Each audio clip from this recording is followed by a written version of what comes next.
Assalamualaikum warahmatullahi wabarakatuh. Selamat siang anak-anak, mohon maaf atas keterlambatan saya untuk membagikan link ini karena ada beberapa kendala teknis yang berhubungan dengan penyampaian materi. Anak-anakku, saya akan menjelaskan tentang utang jangka panjang ya, lanjutannya minggu yang lalu, yaitu utang obligasi. Kemarin saya menjelaskan tentang utang wesel, utang wesel jangka panjang. Kali ini saya akan memberikan materi tentang utang obligasi.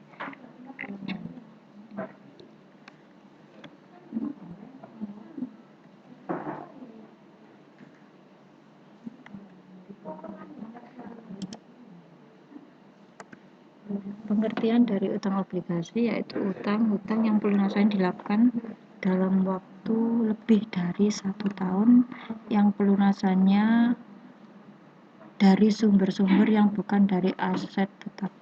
Jadi mendapatkan pinjaman ini dengan agunan benda-benda tidak bergerak. Nah, ini bisa kalian baca sendiri tentang ciri-ciri utang obligasi, kemudian jenis-jenisnya, bentuk utang obligasinya, kemudian pencatatan pengeluaran obligasi. Sudah saya jelaskan pada saat pertemuan ya. Ini ada perlakuan agio dan disagio. Kemudian prosedur amortisasi agio dan disagio, dan pencatatan transaksi penjualan obligasi. Baik, ini akan saya jelaskan sedikit. Di sini langsung saya pada poinnya, yaitu contoh tanggal 1 Mei 2009 PT Satria menjual 3.000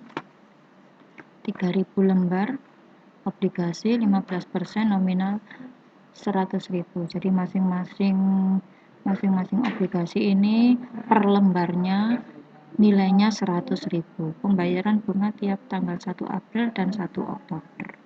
Jadi dalam 1 tahun itu ada 2 kali pembayaran bunga. 1 April dan 1 Oktober ini disebut juga dengan tanggal kupon, yaitu tanggal di mana waktunya membayar bunga. Kursnya 105. Nah, kalau kurs 105 berarti ini ada kemungkinan nanti timbul agio. Kemudian provisi dan biaya lainnya sebesar 4.380.000. Perhitungannya ya, harga kurs jadi 3.000 lembar dikali per lembarnya 100.000, kursnya 105. Jadi 100 dibagi 100, 105 dibagi 100 ya, jadi 105%. Sama dengan 315 juta. Provisi dan lain-lain pada saat pengeluaran obligasi besarnya 4.380 ya di sini. Kemudian hasil penjualannya harga kurs dikurangi dengan biaya sebesar 310.620. Kemudian bunga yang sudah berjalan 1 bulan. 1 bulan ini dihitung dari 1 April ke 1 Mei. 1 April di sini sudah diketahui tanggal kupon. Ya, tanggal kupon 1 April. Kemudian 1 Mei di sini adalah tanggal di mana terjadi transaksi penjualan obligasi. Jadi bunga dihitung dari nilai nominal. Jadi diingat-ingat, bunga dihitung dari nilai nominal. 3.000 lembar dikali 100.000 per lembarnya. Dikali 1/12. 1 ini 1 bulan dikali 15%. Suku bunganya sama dengan 3.750. Jumlah yang diterima pada saat PT Satria menjual obligasi yaitu sebesar 314.370.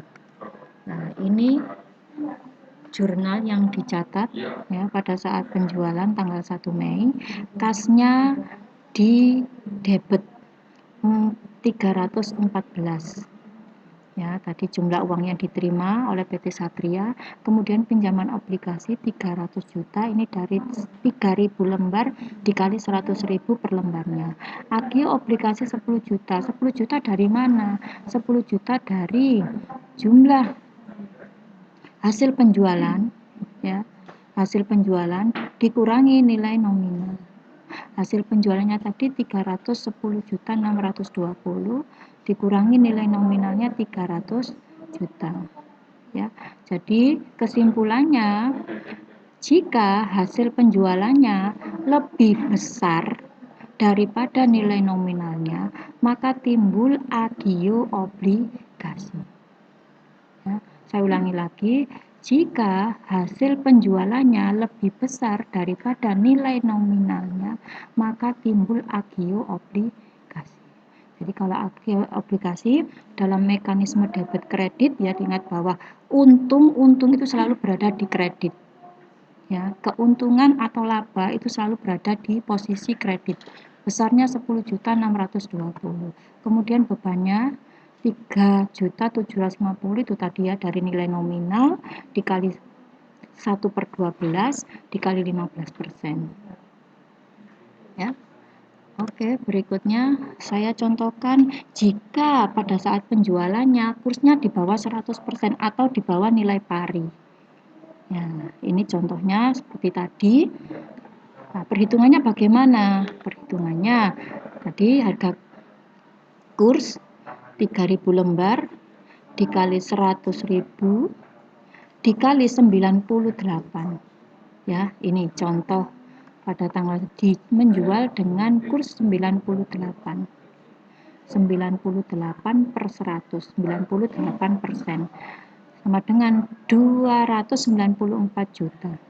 Provisinya tadi 4 juta, kemudian hasil penjualannya 289.620.000. Kemudian bunga berjalan, ya tadi ingat-ingat bahwa menghitung bunga harus berdasarkan nilai nominal. Nilai nominal ya, 300 juta dikali 1/12 dikali 15% sama dengan 3.750. Kemudian jumlah yang diterima PT Satria 293.370. Nah, maka kesimpulannya ya dari sini sudah diketahui bahwa hasil penjualannya ini lebih kecil daripada nilai nominalnya. Ya, hasil penjualannya 289.620, sedangkan nilai nominalnya 300 juta. Maka ini terjadi yang namanya kerugian atau timbul dis-agio. Jurnal yang dibuat di sini, kas yang diterima, yaitu jumlah uang yang diterima oleh PT Satria pada saat menjual obligasi di bawah kurs atau kursnya 98%, 293.370 disagio obligasi. Jadi kalau disagio itu rugi, ya, rugi. Jadi kerugian ini dalam mekanisme debit kredit selalu di posisi debit. Ya, ruginya 10.380. Dari mana? Dari hasil penjualan dikurangi nilai nominal. Maka terjadi kerugian. Obligasi, pinjaman obligasi sebesar 300 juta. Beban bunganya 3.750. Baik, mungkin masih ada beberapa yang perlu dipertanyakan. Silakan nanti menghubungi saya secara pribadi atau Wapri. Dari saya cukupkan, nanti bisa kita lanjutkan pada pertemuan berikutnya, daring atau mungkin pada saat tatap muka.